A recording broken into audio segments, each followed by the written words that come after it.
Entrepreneurially Thinking is a presentation of BioSTL and CET, Center for Emerging Technologies, with raregem-productions, changing the way you view new ventures, including you on the pathway to success with your business in the St. Louis marketplace and beyond. Here's your hosts, Cheryl and Christy. Now let's get thinking entrepreneurially. Welcome back to the Entrepreneurially Thinking podcast. Our goal is to expand your entrepreneurial mindset and create pathways for business success in the St. Louis marketplace and beyond. I'm Christy-Maxfield. And I'm Dr. Cheryl-Watkins-Moore. I lead our inclusion initiative for BioSTL in the region. Hello, Miss Christy. How are you, dear?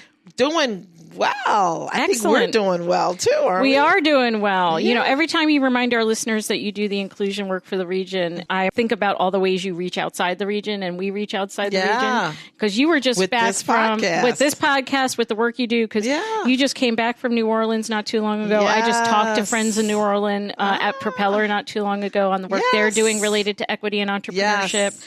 And just connecting all those dots. So we're glad you're here and listening and connecting dots with us as well, as we hope and are excited to bring you the best and brightest people and the ideas that help you think about being entrepreneurial in whatever, no matter wherever you are in your journey, wherever you are in your life. Mm-hmm. So we're thrilled that with the support of our founding sponsors, CET and BioSTL, that we can continue to do this work.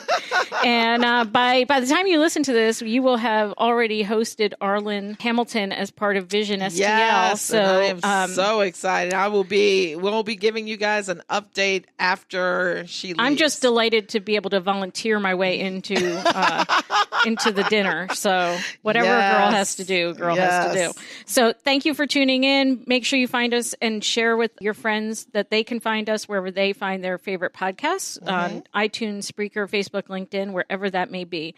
So what are they going to find out by listening today? Well, you know what? I think people know this, but maybe they don't know it. I don't think they know this. Yeah. St. Louis, if you don't know this, is rich in tattoo history. See, I didn't know that. No.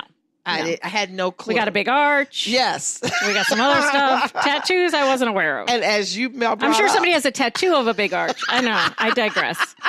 But along that same theme, as the gateway to the West, the city was perfect for tattooing because it was a haven for soldiers and riverboat sailors on both the Mississippi and Missouri rivers. And what do those guys usually have? Tattoos. I never thought of the riverboat tattoo. Yes. I don't know, it makes me chuckle a little.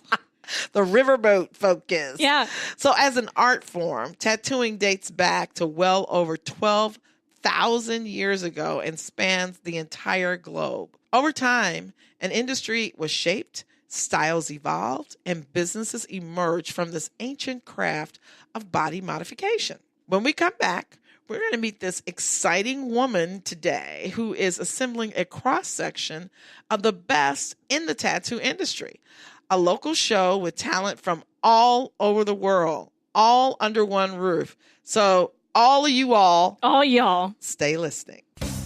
BioSTL is a proud founding sponsor of this Entrepreneurially Thinking podcast, and we want you to know all about the great things they are up to. BioSTL Fundamentals is an entrepreneur development program designed to support early would-be entrepreneurs in the life sciences in St. Louis. The program provides a one-on-one customized business learning experience for each participant. You can learn more about BioSTL Fundamentals by visiting biostl.org. And for your renewed and continuing support, BioSTL, we say thank you. Laura Tromben, owner of Tattoo the Lou, the St. Louis Classic Tattoo Expo, and talent acquisition at 1904 Labs. And what entrepreneurial thinking means to me is throwing care to the wind, taking chances, and taking your strengths and throwing them into something that you love.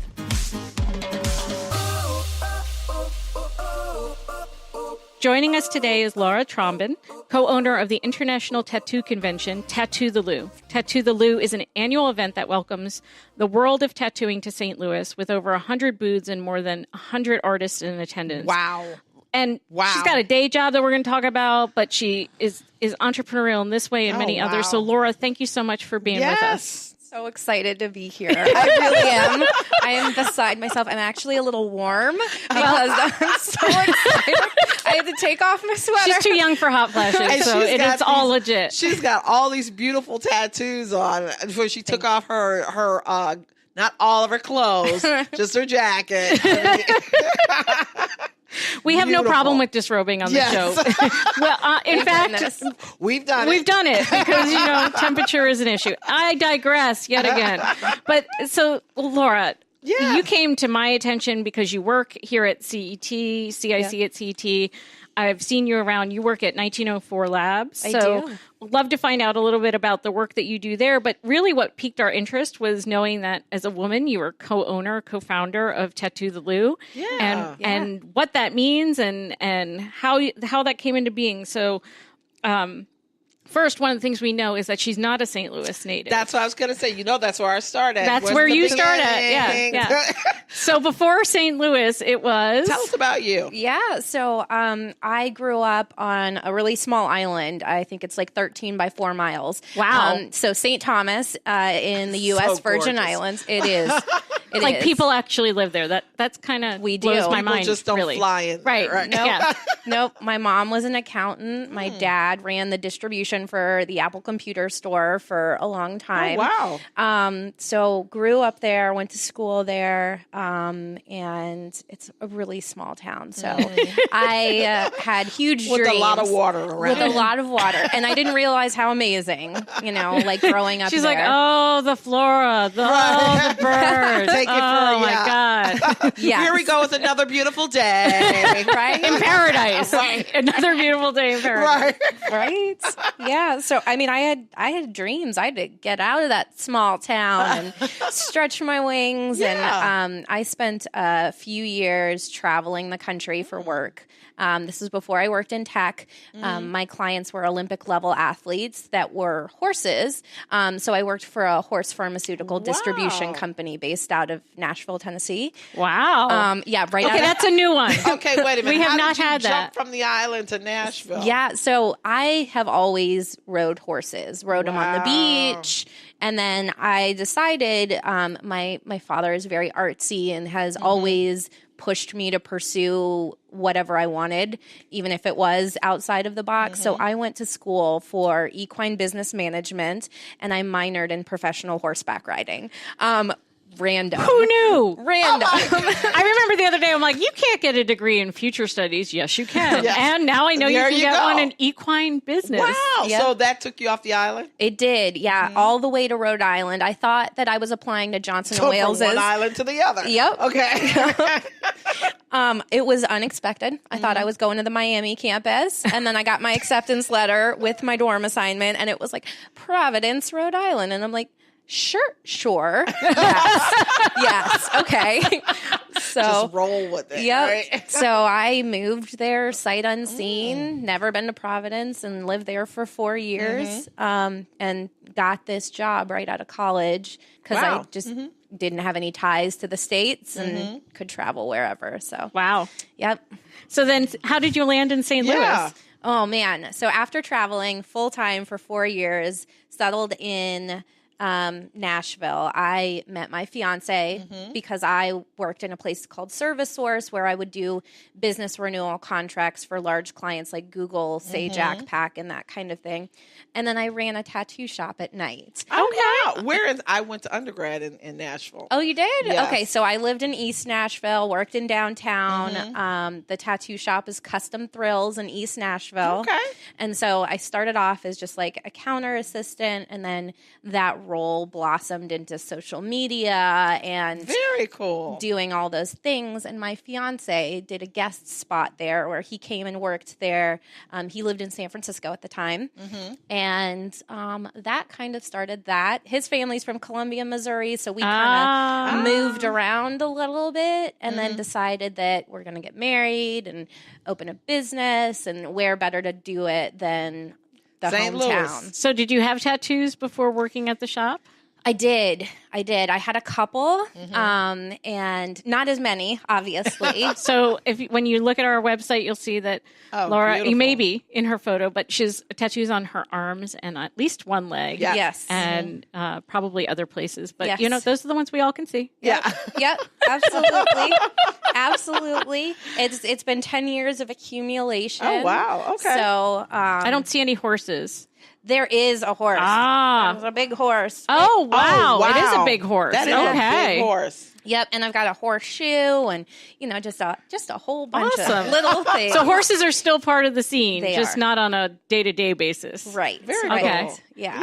Yeah. So running the shop, meeting your fiance, Yep. deciding that you wanted to open a business. So is he tattooing full time? Yeah, he's been tattooing for 18 years in the industry professionally, traveled all over the world. He's got clients on all of the continents that he visits regularly. And he works now at Alchemy Tattoo on Cherokee Street. Oh, okay. But really excited. The new year is going to bring a new business venture on top of the two other ones that we have. We're going to be launching our own studio where he will be hiring staff, and it'll be his studio. So now he's working for somebody else. And Okay, his own tattoo studio. yes. So this industry must be just booming. You guys are. yeah. Tell us about the industry. Absolutely. So the industry, and I have some stats and facts that I got to pull up. Yeah. But right now, let's see, I would say the annual amount of spending is close to over the millions mark. Okay. So, Here in St. Louis? not just in St. Louis, it's But- across the world with Okay. the emergence of reality television shows such as, Ink Master that we've all seen. It's brought tattooing more to the mainstream. Yep. And then there's also the fringe businesses that are kind of related to or cater to the industry. What are those type of businesses? Sure. So there's some medical supply companies that have kind of set out this little wing that caters to tattooing. See, bio is everywhere. It's everywhere. Everywhere. Everywhere. Damn. We need This is all sterile STEM. environments, Right, and we need all the exactly. disposables that go along There you with go. it. The consumables, yes. It's a huge focus in Wow. the industry. It would surprise some people, but we are really, really clean and germaphobes to the max. So I like to joke with people. I actually have a hard surface cleaner that's used in hospitals and tattoo shops called Maticide, and it kills AIDS. Oh my gosh, tuberculosis, literally all of the HEPs. And you're just wiping down everyday things with that. Yes. Everything. Yeah, Right. because I know tattooing had gotten a really bad rap about that, especially in the advent of HIV and the use of needles and all of that. Yeah. So that's why we've kind of structured things such as our huge conventions and the shop that we're going to open to be disposable only. So we use one-time use only products. There still are the metal tubes and implements that require sterilization that some tattooers use, but just for our personal business, we are disposable only just because the client gives them peace of mind. It's easier for us. How long has your business been open? Tattoo the Lou, this is going to be the second year. So wow. we're new. We're Okay. very new. And then we've just taken over the St. Louis Classic Tattoo Expo. It used to be the Old School show, and the Old School show ran for 14 years before the previous owners walked away from it. Oh, And so this okay. is going to be our first year with the Classic Expo. Oh, cool. So clearly, you're at the intersection of art and science, Yes. in that you're the permanent art that Yes. you're creating, but the methods of being able to do that vary and run the gamut. Clearly, there's the sterilization and the sanitary piece on that too, and there's the growing interest from the consumer base. So what I hear is that once you get one, I don't have one, but once you get one, it's hard to not get more. Usually people are like, oh, okay, that's not so bad. I can deal with more. And then it spirals or becomes addicting. So I think So it's a growth industry in that regard too. Right. A lot It of repeat business. Yes, lots of repeat, but as you can imagine. Wow. So are you doing, because I've never been in a tattoo place, so I'm just So are you numbing the skin to do the tattoos or no? You can. There are various products with like percentages of lidocaine that are applied typically. Like you can do it before, but normally you get better results after the skin's broken. Okay. But you know, it helps for a little bit, and you just gotta suck it up. You do it.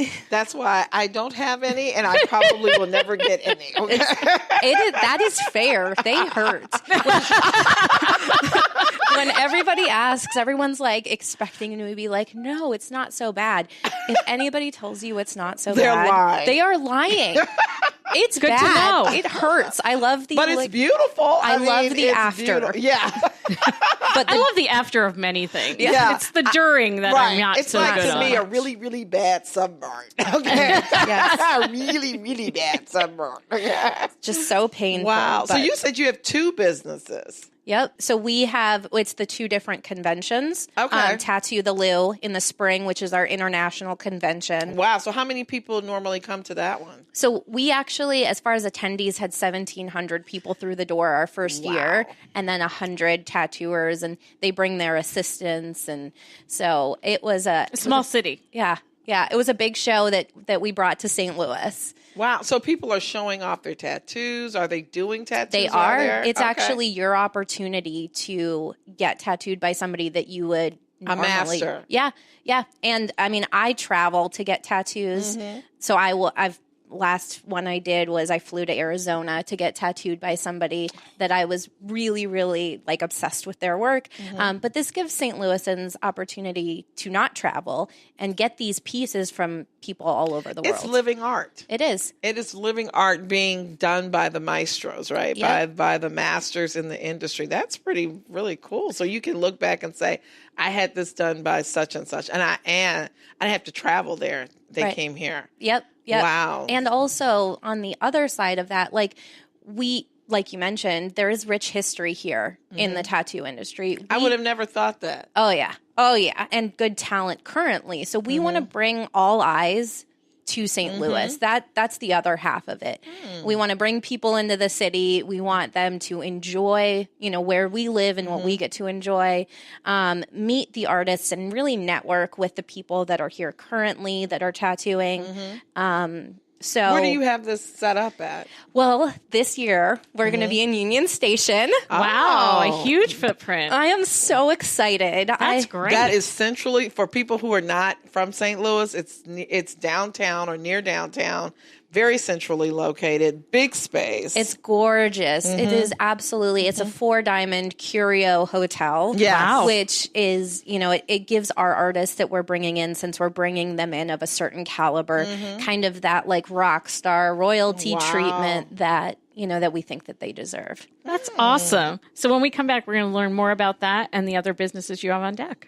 CET, the Center for Emerging Technologies, is a proud founding sponsor of this Entrepreneurially Thinking podcast. We want you to know all about the great things they are up to. CET is in the business of entrepreneur development, offering a variety of programming to meet the training and technical needs of early-stage entrepreneurs. These programs include the Square One Ignite and Bootcamp training program, Level Next, technical assistance, workshops, and other educational programming. To learn more about CET, the Center for Emerging Technologies, visit CETSTL.com. And for your renewed and continuing support, CET, we say thank you. I am Jamie Edgerton with Invested, and thinking of being an entrepreneur, an entrepreneurial spirit, it's having an incredible vision, a very dedicated drive, an incredible level of energy, and you cannot take no for an answer. So one of the things we don't think about often is how conventions and gatherings themselves are in fact a business model. And like that someone has to own this, that there's an intellectual property piece to having thought of bringing these folks together. There's the network has value, right? And being able to leverage all those relationships. And then like we know recently there was a local festival that canceled a couple days before, right? And that had ripples through not just the fact that, folks didn't get to go to the concerts but all of the vendors, all the food vendors who had bought and the people who wanted crazy to amounts of stuff, right? Just so a little bit, just thinking about, how do you wrap your brain around doing something that doesn't have a permanent location, that it happens in one condensed moment in time? Sure. Like we talk about episodic revenue, right? Like you have like this one window in order to do it all and make it all happen and deliver your product to your market. It is once a year. Because otherwise it would kill her. Yeah. 1,700 participants and 100 tattoo artists. She will be dead. Like that's when people go, could you do that twice a year? Right. And the answer is no.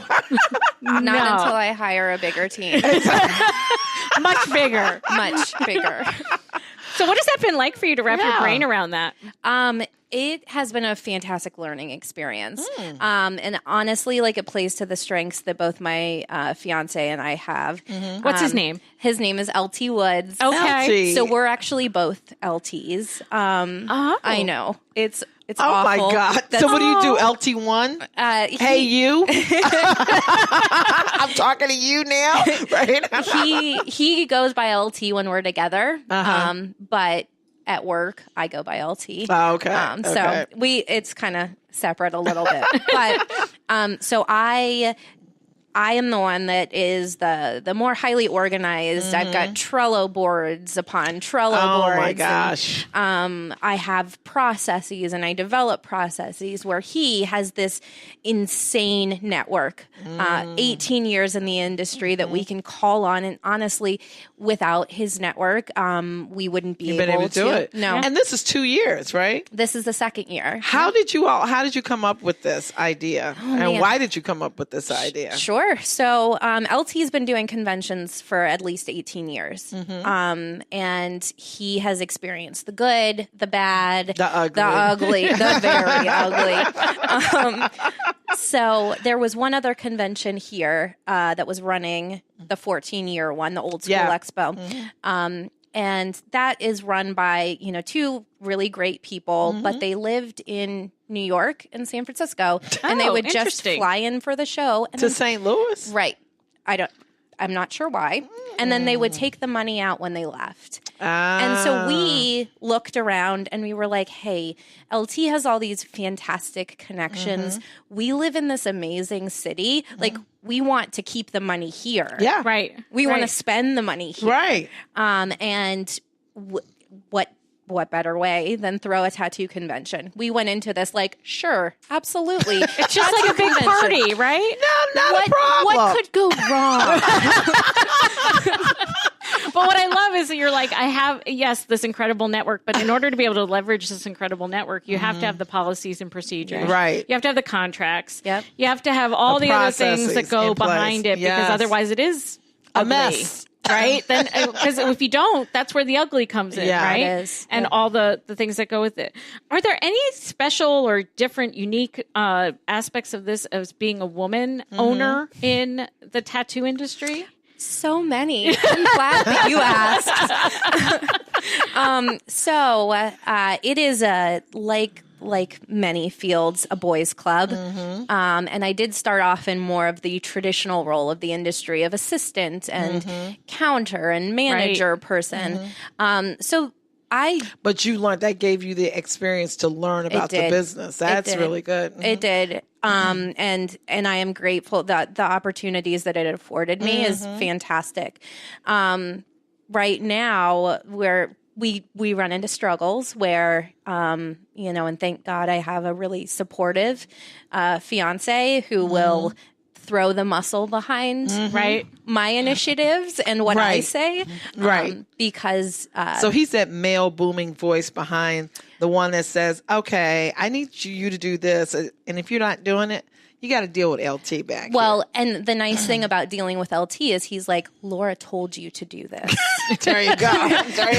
That's so what I mean. So is the pushback You've got just the on booming voice behind you? Yeah. Is it just like a girl's not going to tell me what to do? Or sometimes. Is it just sometimes. I mean, I'm going to assume you're fairly young. You look fairly young, right? And I would just imagine that also plays into it. Yeah. Diminutive kind of. Sure. Your role is to wear the tats. Sure. Right. Yeah, absolutely. Look cute. Don't say anything. But right? not necessarily call the shots. Right. People are like, oh, that's LT's assistant. And it's his co-owner. It is the co-owner. And that's a big difference. Right. Yes, absolutely. And he is like I said, kind of echoed that and reinforced. That's great. Which is amazing. But there have been some stumbling blocks where people are like, okay, well, let me just ask LT then. And I'm like, absolutely, you're going to get the same answer. Yeah. And they do. And knowing that your business partner, particularly when that person's your life partner, is going to have your back. And there's no throwing of each other under the bus. There's no, that goes so much into any business relationship, right? That you can't do the end run and get a different answer because this is how we run our business. Exactly. And I was going to say your partner, even though your life partner might not be your business partner,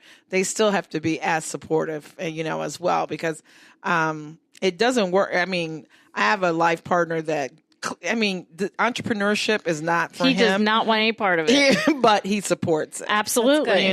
Which is great. That's good. And we're to a place, now that we're moving into our second year, and we had really good success our first year. What does success look like?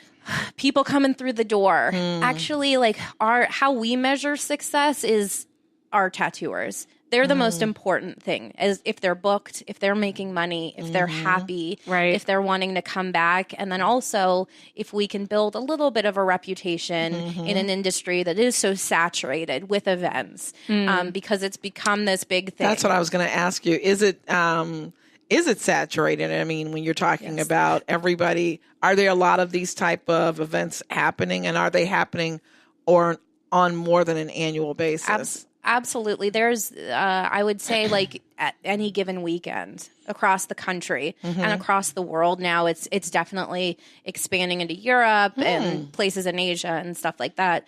But every single weekend there's a tattoo event happening. No, I guess I was asking, are there other entities that are doing more than one There event? are. Yeah. There's companies. It's an industry. Yeah. There is one in particular, Villain Arts, and he literally he does one in every city, but it's a centralized company. So much bigger. Yeah. So his whole business is just tattoo events. Wow. Yeah. But that's what your business model is, right? But we're a little smaller. Yeah, but you're growing. You're growing, right? We are. Yeah, that's great. And so how do you carve out time to work on this? Because I heard you mentioned before that you when you're at work, you're LT at work and he's LT in other parts of your life, right? So when you're at 1904, what are you doing there, and how does that work allow you to explore your entrepreneurialness? So first tell people, what is 1904? So we're a software consulting firm. We're right upstairs from the room that we're actually talking in right now. And we build modern solutions for corporate clients. So we'll go in, and if they have kind of a more monolithic or classic application, we will take it, break it down. Old. It's and it could be anything. It could be anything. Their CRM, it payment could be processing, their inventory system. Yep. It could be but whatever. it's all IT focused. It is all IT focused. Yep. And we go in and we act as consultants and more subject matter experts in modernizing what they currently have. So how in the heck did that work? You went from horses to tattoos. Where did you get that pick up the IT experience? So randomly, actually, in Nashville, probably close to, 6 years ago, ServiceSource brought me in because I have customer service and kind of the more business background, where I would talk to the people that held software licensing, businesses in particular, to make sure that their contracts were renewed yearly and that I added features that reflected the client's needs. Okay. So upselling. And from there, Robert Half recruited me out of ServiceSource to actually marry my creative work in the Nashville area with this kind of more cold calling business skills, I guess, where I was a corporate or an agency recruiter, and I worked on creative digital jobs. Wow. So you were recruiting that talent. I was recruiting the talent. I was finding them jobs, and that the creative group and Robert Half allowed me to transfer to Indiana and then ultimately to St. Louis, where I ended up finding out about 1904 Labs because I was recruiting people in St. Louis, and I slowly started to see like the best people that I was talking to going to this company. And I did my research, and then one of my connections where I actually threw an event, a tech industry event, I co-chaired for the STLX, which is a UX conference that happened last year. I was lucky enough to be able to assist on that. Awesome. And then I met Martha Valenta, who currently works with us, and you know, as it happens when you network, she posted that there was an opening, and we talked about it. And so, what are you doing there? Talent acquisition. So, I'm just listening to everything. You're bringing all of your experience to bear, not only on the day job, right, but even on your own company, because you talked about you were doing events for another IT type of organization. So that's where you got your feet wet. Then it sounds like, right? So all of my all of my skills and talents are used across industries. So I do heavily use social media for recruiting and to bring awareness to like who we are and what we do at 1904 Labs, because we're still small. And then, you know, fast forward to 5 p.m. or in my case, Mondays and Thursdays at 3 p.m. when we get to innovate and work on our own time. I use the same social media skills and networking skills to bring people in the tattoo industry together. And cool. That's very cool. So twice a week, you get to actually carve out time during your day job to innovate. And that's part of the 1904 Labs culture. Yeah, absolutely. It's called Innovation Time, where that's smart. It's amazing. That is very smart. We feel like if we're going to keep these like cutting edge, super modern, highly talented people, you have to give them the space and the breathing room to innovate. And it's just a win-win. It is. That innovation doesn't have to be related to 1904 Labs' work. And they don't own it. Nope. They don't. That's it's not an IP farm. Yeah. And I like the term IP farm. I mean, that it happens in some companies. It does. Yeah. But that time can be used, and some of my coworkers like are getting their masters or their doctorates or teaching themselves new technology, or we've got people that are also like me working on their own. So where do you see yourself in like 5 years? All over St. Louis. Like everybody is going to know in some way that I'm going to be able to help every person. I love her facial expression. You all couldn't see for that. real? She was like, yes, I'm going to be everywhere, just so y'all know. And no hesitation, which I love, right?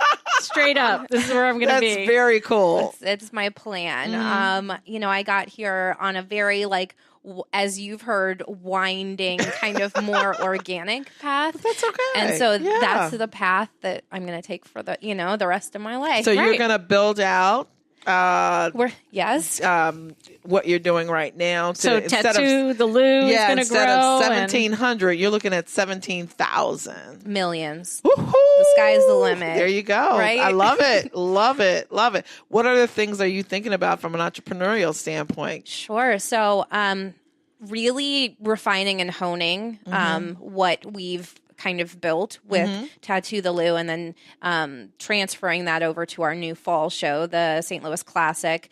And then also, you know, I plan on having like a large stake in working with my fiance's business. So how is the Classic different from the Tattoo the Lou? I'm glad you've asked. So the Classic it's more of a local show. It's more focused on Missouri. Okay. And bringing people from Springfield and Kansas City. And it's also like style-wise, it's more of that like Sailor Jerry, your grandfather's Navy tattoos that he got like in the 60s. It's the old school throwback convention. It's the riverboat. It is.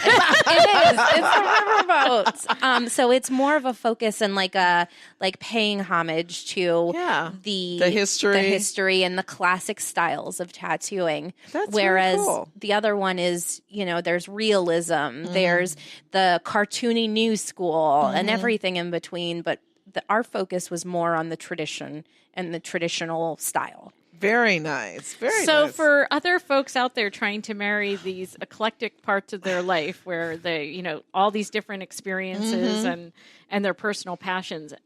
I know your path seemed random, right? But there's actually a lot of through lines and themes that happen. So for those folks who are finding their way and finding that different things take them different places, what would your advice be? So for me, I tried to work really hard all the time on identifying like my strengths, and seeing where those can be adapted or utilized in areas where, you know, I'm passionate about. Obviously, I'm passionate about technology and I'm passionate about tattoos. So it's kind of, you know, using those strengths, taking those common threads and like weaving them through that. And then also there's a little aspect of, you know, throwing care to the wind, just going for it, like jumping in, because follow your passion. Yeah. What's the worst that's going to happen? Right. It fails. And then you go back to work or back to the drawing board. Like, just do it, you know, like you're not here forever. Exactly. And this was something I did not come up with on my own. My supportive and amazing partner, I'm conservative and more risk averse. And he was like, Laura, you know, what's the worst that can happen? He's like, if nobody shows up, you and I will have a dance party in the middle of the convention and we'll eat all the food. You know? And you can invite us because we'll help you eat it. Well, we're good for something. We're good for something. I'm into for sure. Oh, wow. So embracing that, right? Yep. Like just embracing that what's the worst that can happen, right? And think it through. Like the worst that could happen is that you have a dance party and a lot of food you have to eat and some bills you have to pay, but you'll go back to the drawing board and you'll figure it out. Right. Which, you know, for me, like putting our entire life savings, like I was like, no, that is horrible. But like, you know, it's a risk. The worst that can happen is you end up in an island. Right. Living back at home. Right. There you go. That is always an option. I think it's a great fallback position. That is always an option. Just give me your family's information so when I go. Yes. Look them up. Yeah, so when so you have a fallback position too. Fabulous. So where can we find you? So you can find us on living on social media. If you look up Tattoo the Lou or go to www.tattootheLou.com. And that's Lou, like LOU, short for St. Louis, or STL Classic Expo. And those are all of our handles for our Facebook, Instagram, Twitter, etc. And then also on LinkedIn, because I am a serial poster. Good for you. You know, always making connections. Trying. Absolutely. I'm trying. Wow. Awesome. So, yeah. Well, thank you for making time for us today and sharing your story. It's been really cool. Thank you. Thank you guys for having me. It's been Absolutely. awesome. Changing the way you view new ventures, igniting your thinking about entrepreneurship. It's Entrepreneurially Thinking. Get connected and discover more. Visit our website for show notes, resources, information about our guests, upcoming events, and of course, all your favorite episodes. If you have any questions, be sure to leave them for us in the comment sections, and be sure to leave us a 5-star rating on iTunes. The best way to show love is to share. Let everybody know that you're thinking entrepreneurially. So visit our website, entrepreneurially-thinking.com.